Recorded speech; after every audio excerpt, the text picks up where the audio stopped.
직접 판매만 하신다고요? 잘 팔 자신이 있으세요? 혹시 직접 판매를 해보신 적이 있으세요? 안녕하세요, T1 이민영입니다. 채널은 앞 단계에서 설정한 타겟 고객과 가치를 어떻게 커뮤니케이션 하느냐에 대한 방법론입니다. 비즈니스 모델 캔버스의 채널과 마케팅에서의 채널은 다소 의미의 차이가 있습니다. 오스터 와일더는 거시적으로 채널의 요소와 유형을 각각 5가지로 구분했습니다. 유형은 직영과 파트너, 직접, 간접으로 나눴고, 요소는 이해도, 평가, 구매, 전달, 판매 이유 등으로 시간의 흐름에 따라 나누고 있습니다. 오스터 와일더의 분류는 중견기업 이상 대기업에 적합한 비즈니스 모델 캔버스와 관련된 내용으로 우리 실정에 맞게 적용하는 것이 중요합니다. 예비 초기 창업 기업이나 10명 미만의 소기업에는 적용하기에는 다소 거리감이 있습니다. 유형은 직접과 간접으로만 분류하고, 요소는 묶거나 분할해서 우리 실정에 맞는 새로운 유형과 요소를 제안하려고 합니다. 현실에서 스타트업에게는 직접과 간접 채널만 존재할 뿐입니다. 직접은 온오프라인에서 직접 판매하는 것을 의미하고, 간접은 다른 판매자 또는 도매 사이트를 활용해서 판매자에게 연계하는 방식입니다. 특별한 경우가 아니라면 런칭 초기에는 제품을 시장이 충분히 알리지 못하는 경우가 대부분입니다. 따라서 직접이든 간접이든 사업 초기에는 최대한 많이 알리는 것이 중요합니다. 왜냐하면 스타트업이 제안한 가치 제안에 대해서 불만족을 느껴서 구매하지 않는 고객보다 스타트업의 제품 존재 자체를 모르는 고객이 더 많기 때문입니다. 유통업체나 다른 판매자를 통해서 제품을 판매하는 것을 꺼리는 스타트업의 대표님들이 많습니다. 그만큼 제품에 대한 애착과 자부심이 강하며 믿음이 있기 때문이겠죠. 하지만 현실이 그리 녹록하지는 않습니다. 마음에 내키지 않더라도 합리적인 계약을 통해서 최대한 널리 알리는 것이 현실적인 방법입니다. 만약에 직접 판매할 능력이 있다면 굳이 그럴 필요가 없겠지만요. 다시 한번 강조하지만 사업 초기에는 직접 유형보다는 외부 유통기업을 활용한 간접 유형을 활용하는 것이 더 효과적일 수 있습니다. 자사의 능력을 갖추기 전까지는 다른 기업과 협업을 하는 것을 주저하지 말아야 합니다. 초기에는 개발된 제품을 판매하고 재고와 자금을 순환시키는 것이 매우 중요합니다. 그 이유는 재고 순환을 통해서 생산량을 증가시켜 생산 기업과 가격 인하를 논의할 수도 있고요. 매출 신장을 통해서 회사의 외형을 키운다면 추가 자금 조달에도 유리하기 때문입니다. 어떤 경로를 통하건 기업이 제품이 유통된다면 자연스럽게 회사의 브랜드를 알리는 기회가 되기도 합니다. 다만 외부 유통기업이나 판매자를 통해서 판매할 때 주의해야 할 점은 시장 판매 가격의 통제입니다. 여러 판매자가 동일한 제품으로 경쟁을 할 경우에는 가격 경쟁이 벌어지기 쉽습니다. 시장 판매가가 낮아지게 되면 판매 마진이 점점 줄고, 판매 마진이 점점 줄면 판매자가 우리 제품을 판매하는 것에 대해서 매력을 느끼지 못할 수도 있습니다. 따라서 시장 가격을 흐리지 못하도록 적절한 계약을 체결하며 판매자에게 위탁 판매를 유도하는 방법도 있습니다. 위탁 판매란 재고는 개발한 기업이 갖고 주문을 받으면 발송하는 방식입니다. 판매자는 재고를 보유하지 않고 주문받은 제품을 개발 기업에게 알리기만 하면 됩니다. 얼핏 보면 판매자에게 유리한 방식인 것 같지만 판매자는 재고가 부담이 없어서 리스크가 적고 그만큼 수익도 적습니다. 반대로 개발 기업에서는 적은 수수료만 차감하고 제품대를 받을 수 있고 여러 판매자를 동시에 활용할 수 있다는 장점이 있습니다. 또한 재고를 갖고 있기 때문에 룰을 어기는 판매자가 있다면 언제든 제품 공급을 중단해서 판매자를 압박할 수 있습니다.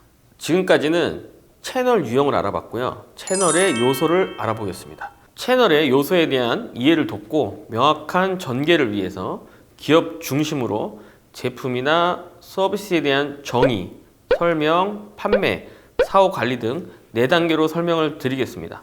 마케팅에서 이야기하는 고객 커뮤니케이션과 크게 다르지 않습니다. 먼저 정의는 제품이나 서비스에 대한 아이덴티티를 규정하는 것입니다. 정체성이라는 사전적 의미와 마케팅에서 의미하는 아이덴티티는 미묘하게 다른 의미라서 아이덴티티라는 원어를 사용하도록 하겠습니다. 다시 말해 정의는 가치 제한을 하는 제품이나 서비스가 무엇이다 라고 명확하게 말할 수 있어야 합니다. 스타트업이 가장 많이 하는 실수 중에 하나는 제품 개발 과정에서 정체성이 모호해지는 것입니다.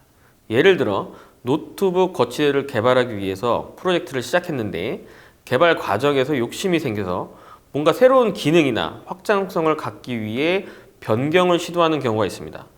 노트북 거치대이지만 휴대전화도 거치하고 싶고 특별한 뭔가를 가미하고 싶은 욕구가 본인 또는 주변의 조언에 의해서 생기는 경우가 많죠.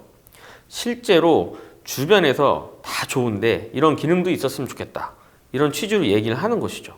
이런 경우 생기는 가장 큰 부작용은 제품이나 서비스의 정체성이 상실된다는 것입니다. 다른 부작용으로는 프로젝트의 개발 기간이 길어지고 비용도 많이 들고 원가도 상승하게 됩니다. 누군가 이 제품이 무엇인가요? 라고 묻는다면 노트북 거치대지만 휴대폰도 거치할 수 있는 제품이고 기존 제품의 단점을 보완하기 위해서 특허 기술을 가미했습니다 라고 말할 수 있죠.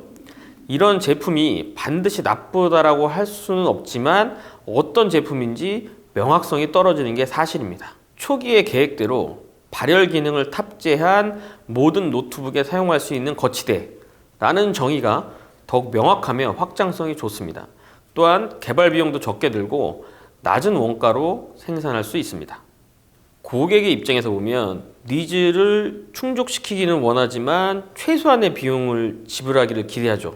반대로 개발 기업의 입장에서는 최소한의 비용으로 고객의 니즈를 충족시켜 주면 되는 것입니다.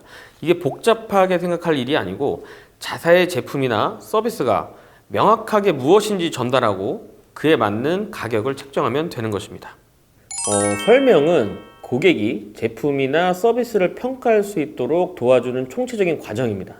단순하게 설명서나 제품 상세 페이지에 고객이 알아듣도록 쉽게 설명하자는 얘기가 아닙니다. 설명은 고객이 제품이나 서비스를 사용해보지 않고도 이해할 수 있도록 돕고 좋은 평가를 내려 구매로 연결되게 하는 일련의 과정이기 때문에 제품 설명서 상세 페이지뿐만이 아니라 체험단, SNS, 홈페이지 등 모든 수단을 활용해서 제품을 잘 설명할 수 있는 방법을 강구해야 됩니다. 실제로 제품이나 서비스에 대한 설명을 잘하면 온라인에서 구매 전환율이 높아집니다. 나중에 여러분들도 직접 판매를 해보시면 아실 수 있는 내용입니다. 그냥 온라인에 올려서 상위 노출시킨 상태의 구매 전환율하고 체험단을 쓴 후에 구매 전환율을 비교해 보시면 바로 체감하실 수 있습니다. 체험단을 사용하면 확실히 구매 전환율이 올라갑니다. 인플루언서를 활용해도 구매 전환율이 올라갈 수 있는데 팔로워의 충성도가 얼마나 높은지에 따라 효과가 다릅니다. 판매는 어떻게 하면 고객이 제품이나 서비스를 원활하게 구매하고 어떤 방법으로 전달받게 할 수 있을지에 대한 내용입니다. 우리나라 양대 전자회사가 냉장고를 어떻게 판매하는지를 쫓아가 보면 쉽게 이해할 수 있습니다. 두 회사는 모두 자사 제품만 판매하고 있는 매장을 운영하고 있고 전자제품 유통회사를 통해서도 판매하고 있으며 온라인으로도 냉장고를 판매하고 있습니다. 온오프라인 모두를 통해서 고객이 자사의 냉장고를 편리하게 구매할 수 있도록 노력하고 있는 것입니다. 판매된 제품은 구매한 장소와 관계없이 전국 각지로 배송 서비스를 제공합니다. 스타트업은 주로 온라인 유통망을 활용해서 판매하기 때문에 판매 관련해서 오프라인상의 고객 접점을 만들기가 쉽지 않습니다. 만약에 제품을 택배로 발생한다면 디자인이 잘 된 패키지를 활용한다거나 신뢰감을 전달할 수 있는 택배 상자를 활용한다거나 고객이 제품을 언박싱했을 때 기분이 좋아질 수 있는 요소를 가미하면 판매에 도움이 됩니다. 사후 관리는 제품 판매 이후에 발생하는 AS만을 말하는 것은 아닙니다. 기업은 제품이나 서비스를 판매한 후 고객이 잘 활용할 수 있도록 지속적으로 정보를 제공한다거나 업데이트를 제공하거나 커뮤니티를 만들어서 고객 간 교류를 제공하는 등 다양한 방식으로 고객과 커뮤니케이션 할 수 있습니다. 예를 들면 제품이나 서비스를 판매한 후 블로그를 통해 지속적으로 고객에게 제품 활용에 관한 정보를 제공한다거나 카페를 통해 활용 방법에 대한 공유나 정보를 나누는 것이 사후 관리에 속합니다.